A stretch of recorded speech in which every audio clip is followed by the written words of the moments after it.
العالمين والصلاة والسلام على سيد الأنبياء والمرسلين أما بعد فأعوذ بالله من الشيطان الرجيم بسم الله الرحمن الرحيم الصلاة والسلام عليك يا رسول الله وعلى آلك وأصحابك يا حبيب الله الصلاة والسلام عليك يا نبي الله وعلى آلك وأصحابك يا نور الله نويت سنة الاعتكاف.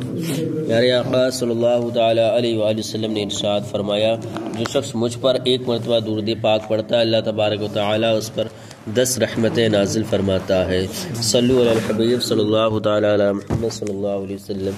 بسم اللہ الرحمن الرحیم. وَكَذَلِكَ فَتَنَّا بَعْضَهُمْ بِبَعْضٍ لِيَقُولُوا أَهَؤُلَاءِ مَنَّ اللَّهُ عَلَيْهِمْ من بیننا علیس اللہ بأعلم بالشاکرین. ترجمہ کنز العرفان. اور یوں ہی ہم نے ان میں بعض کی دوسروں کے ذریعے آزمائش کی کہ یہ کہیں کیا یہ لوگ ہیں جن پر ہمارے درمیان میں سے اللہ نے احسان کیا، کیا اللہ شکر گزاروں کو خوب نہیں جانتا. وَكَذَلِكَ فَتَنَّا بَعْضَهُمْ بِبَعْضٍ. اور یوں ہی ہم نے ان میں بعض کی دوسروں کے ذریعے آزمائش کی.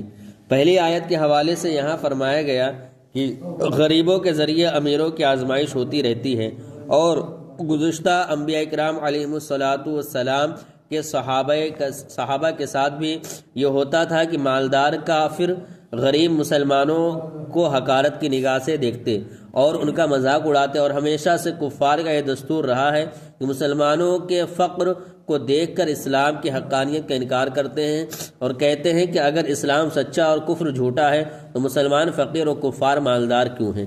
غریبوں کے ساتھ سلوک کے حوالے سے نصیحت. اس سے معلوم ہوا کہ امیری و غریبی کو حق کا پیمانہ قرار نہیں دیا جا سکتا. نیز سابقہ آیت کے شان نزول اور اس آیت کے درس سے بہت سے مذہبی لوگوں اور خود امیروں کو بھی درس حاصل کرنا چاہیے، کیونکہ ہمارے زمانے میں بھی یہ رجحان موجود ہے کہ اگر امیر آتا ہے تو اس کی تعظیم کی جاتی ہے، جبکہ غریب کو حقارت کی نگاہ سے دیکھا جاتا ہے. غریب کی دل شکنی کی جاتی ہے اور امیر کے آگے بچھے جاتے ہیں، اور خود امیروں کی یہ تمنا ہوتی ہے کہ ہمیں ذرا ہٹ کر ڈیل کیا جائے اور ہمارے لیے اسپیشل وقت نکالا جائے، اور ہمارے آنے پر مولوی آدمی ساری مصروفیت چھوڑ کر اس کے پیچھے پھرتا رہے. غریب آدمی پاس بیٹھ جائے تو امیر اپنے اسٹیٹس کے خلاف سمجھتا ہے، اسے غریب کے کپڑوں سے بو آتی ہے. غریب کا پاس بیٹھنا اس کی طبیعت خراب کر دیتا ہے. غریب سے ہاتھ ملانا اس امیر کے ہاتھ پر جراثیم چڑھا دیتا ہے. الغرض یہ سب باتیں غرور اور تکبر کی ہیں، ان سے بچنا لازم اور ضروری ہے. اعلیٰ حضرت رحمۃ اللہ تعالی علیہ اور ایک مغرور امیر. ایک صاحب اعلیٰ حضرت رحمۃ اللہ تعالی علیہ کی خدمت میں حاضر ہوا کرتے تھے، اور اعلیٰ حضرت رحمۃ اللہ تعالی علیہ بھی کبھی کبھی ان کے یہاں تشریف لے جایا کرتے تھے.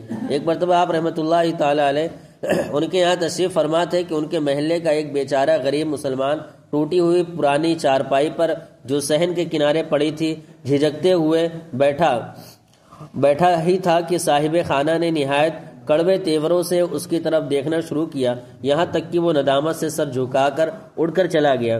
اعلیٰ حضرت رحمۃ اللہ تعالی علیہ کو صاحب خانہ کی اس مغرورانہ روش سے سخت تکلیف پہنچی، مگر کچھ فرمایا نہیں. کچھ دنوں بعد وہ صاحب اعلیٰ حضرت رحمۃ اللہ تعالی کے یہاں آئے تو آپ نے اسے اپنی چارپائی پر جگہ دی. وہ بیٹھے ہی تھے کہ اتنے میں کریم بخش حجام اعلیٰ حضرت رحمۃ اللہ تعالی علیہ کا خط بنانے کے لیے آئے. وہ اس فکر میں تھے کہ کہاں بیٹھوں.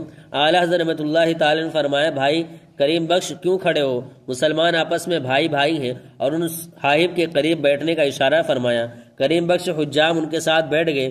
اب ان صاحب کے غصے کی یہ کیفیت تھی کہ جیسے سانپ فکارے مارتا ہوا فوراً اٹھ کر چلے گئے، پھر کبھی نہ آئے. اپنی عادتوں پر غور کر کے ایک مرتبہ پھر اس آیت کا ترجمہ دیکھ لیں.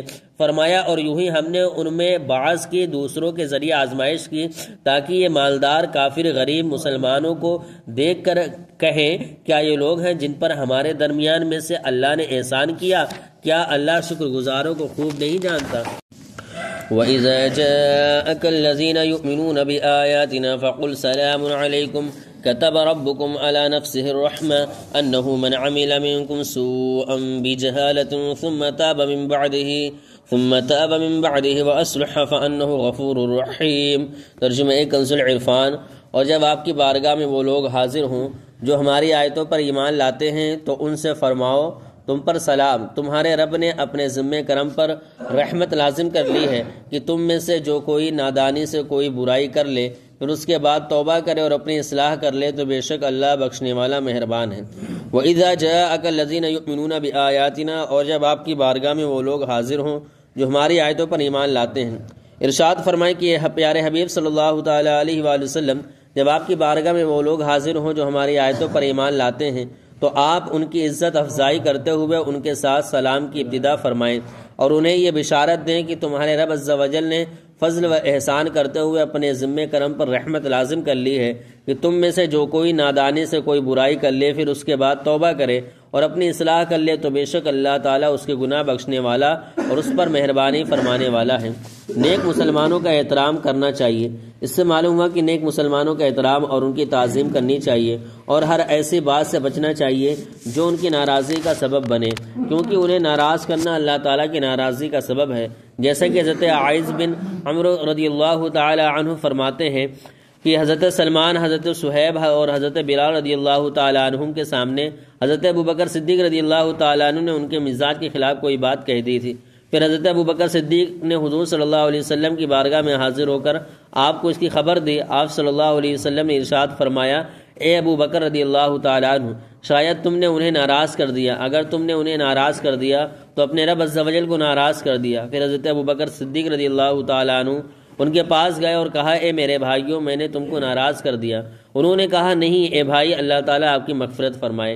وَكَذَلِكَ نُفَصِّلُ الْآيَاتِ وَلِتَسْتَبِينَ سَبِيلُ الْمُجْرِمِينَ، ترجمہ کنز العرفان۔ اور اسی طرح ہم آیتوں کو مفصل بیان فرماتے ہیں اور اس لیے کہ مجرموں کا راستہ واضح ہو جائے۔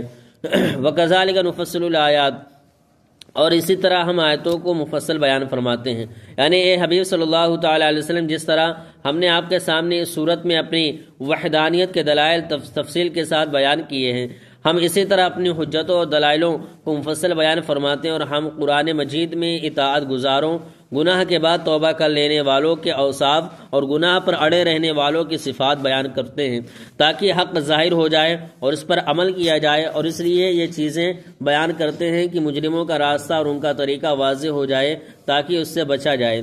اخروی کامیابی تک پہنچانے والے راستے پر چلنے کی ترغیب۔ اس سے معلوم ہوا کہ آدمی کو چاہیے کہ وہ فلاح و کامیابی کے راستے پر چلے اور وہاں تک پہنچے جہاں نیک لوگ پہنچے، اور اس کا سب سے بہترین راستہ فوری طور پر اپنے سابقہ گناہوں سے توبہ و استغفار کرنا اور آئندہ کے لیے نیک اعمال کرنا ہے۔ امام محمد غزالی رحمۃ اللہ تعالی علیہ فرماتے ہیں، زندگی کی ہر گھڑی بلکہ ہر سانس ایک نفیس جوہر ہے جو اس کا کوئی بدل نہیں، وہ اس بات کی صلاحیت رکھتا ہے کہ تجھے ابدی سعادت تک پہنچا دے اور دائمی بدبختی سے بچا لے، اس لیے کہ اس سے زیادہ نفیس جوہر اور کیا ہو سکتا ہے۔ اگر تم اسے غفلت میں ضائع کر دو گے تو واضح نقصان اٹھاؤ گے، اور اگر اسے گناہ میں صرف کرو گے تو واضح طور پر ہلاک ہو جاؤ گے۔ اب اگر تم اس مصیبت پر نہیں روتے تو یہ تمہاری جہالت ہے، اور جہالت کی مصیبت تمام مصیبتوں سے بڑھ کر ہے۔